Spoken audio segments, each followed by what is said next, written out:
ফেডারেশনের সম্মানিত secretary general, Dhaka বিশ্ববিদ্যালয়ের বাংলাদেশ আদর্শ শিক্ষক ফেডারেশনের বিভিন্ন পর্যায়ের নেতৃবৃন্দ, এরকমের বৃষ্টি ভেজা এই বিকেলে আপনারা যেভাবে আজকে ছুটে এসেছেন আপনাদের মনের কথা শোনার জন্য, মনের কথা বলার জন্য, এই দুর্যোগপূর্ণ আবহাওয়ার মাঝেও যে আপনারা বিভিন্ন প্রান্ত থেকে ছুটে এসেছেন, আমি এই জন্য খুবই আনন্দ অনুভব করছি।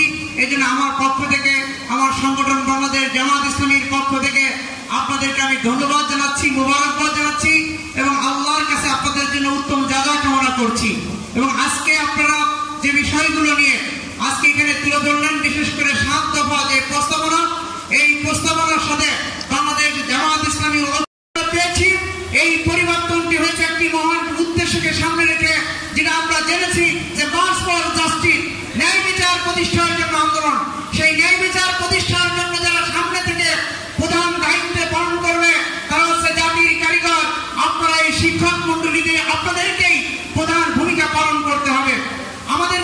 আপনাদেরকে দাবি দেওয়া পেশ করো না, আপনারা এই সরকারের একটি অন্যতম অংশ হিসেবে আপনারা এই সরকার